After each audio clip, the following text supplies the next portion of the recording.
I'm very sure no one saw Tottenham winning a trophy this season. Definitely no one saw Tottenham winning the trophy this season. Yes, Ange said in the second season he usually wins something. And I'm also very sure when he made that statement, people laughed at him. And this season in the Premier League, we all know Spurs have been very, very bad. They've not been at their best as compared to their first season. And also at the beginning of the season, there were even moments of injuries. They had so many injury issues in the January transfer markets. They were forced to bring in some players. I think they brought in a defender and an attacker, a player from Bayern, a player from Bayern, and maybe they felt that could help. But still, in the second half of the season, results were not going their way in the Premier League. But in the Europa League, they kept grinding out results. They kept playing well, and for this final, even going into this final, everyone consider Manchester United to be favourites because they've been the best team throughout the competition. They were yet to lose a game, but no one gave. I don't think anyone gives Spurs that opportunity to beat Manchester United, despite the fact that all throughout the season they've won Manchester United. I think three times up to now, but Manchester United were favourites going into this final, and I would like to talk about the game itself. Now, in the first half, there were moments Manchester United had moments, Spurs had moments in that first half of the game, and Spurs scored their goal in the first half of the game. Now, could Luke Shaw have done anything better? Definitely not. But Onana could have done something better. And the truth is, if next season Ruben, if there's one thing I would like, if there's one sign I'll know, okay, Ruben Amorim is very serious. Like next season, is the fact that maybe bringing in his own goalkeeper rather than having. If I see Onana keeping for Manchester United under Ruben Amorim, then I understand. I would say this guy. I'll definitely say he's not serious because it's so clear that Onana is not a good goalkeeper.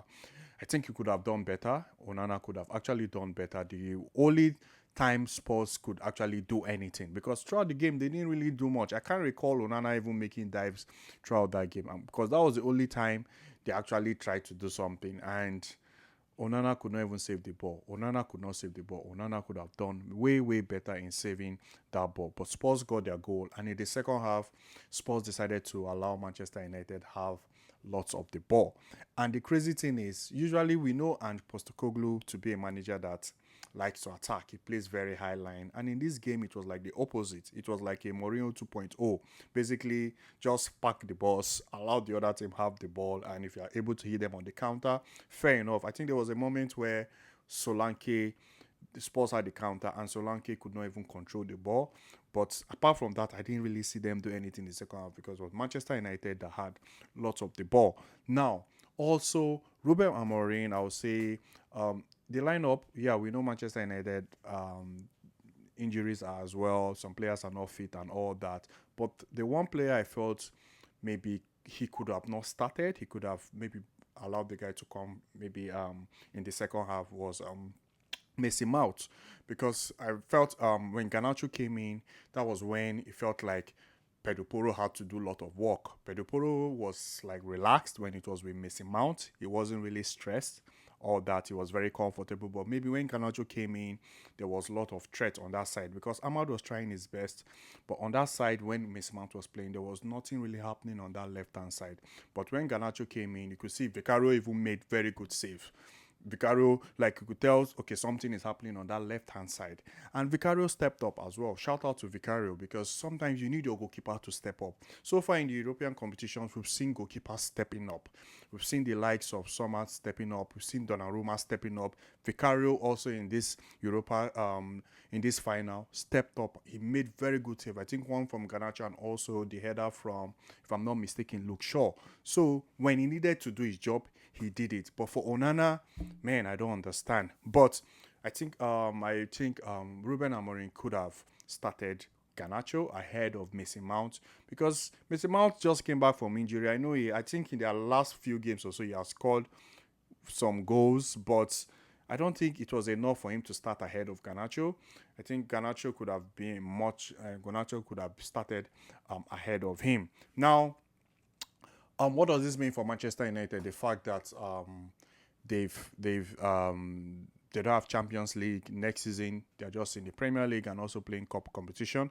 I think, to be fair, for Manchester United fans, it could be it could be a good thing in the sense that because I don't think they are really really good enough. Even if they are really good enough to be in the Champions League, like when you watch them play, you can tell they are still yet to even play the way Ruben Amorim wants them to play. So imagine, like, I don't think they're good at. So imagine Manchester United playing against a Barcelona in the Champions League. Like, just think about it. Who do you think will come through? Just, you know how Barcelona play, or a Bayern. You know the way these guys play. They attack you from every angle. So I don't think they're even ready to be in the Champions League at this moment in time. So I guess next season could just be where Ruben Amorim will try his best to actually pass the message very, very well to the players. In terms of also this summer they need to bring in some players. Also, some players need to leave as well.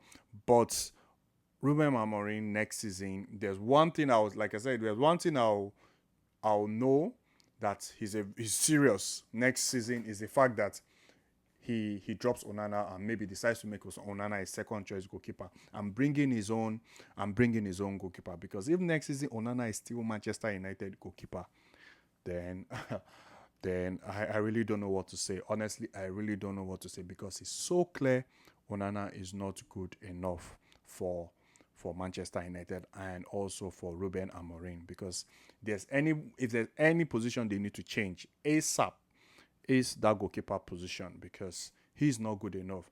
Now for Ruben, I'll say I won't say to be fair, he did his best. He did his best, considering a manager that came like in the middle of the season to a Manchester United that was very unstable, very, very, very unstable, dealing with the Rashford issue, like dealing with injuries as well, taking the team to the final. Yes, he didn't win it, but I'll say he did his best, because coming in the middle of the season is really not easy. So next season now, we know he's starting afresh. He will have preseason with the players. He will decide, he knows the kind of players he wants to be in his team, the players he trusts to that will help him get the results. And I think I saw the requirement for him next season is to, I don't know if I'm sure, is to finish top 6 or so. But considering they are not in any European competition, considering they are just playing either on Saturday or Sunday and then cups competition, make it top 4 shouldn't be difficult for Manchester United. It shouldn't be difficult for Manchester United next season, honestly. Now let's talk about Ange Postecoglou. As for Ange Postecoglou, the truth is, um, congrats to him. Definitely huge congrats to him, because when you look at the season he has had, it's not been the best, and he had injury issues at the beginning of the season.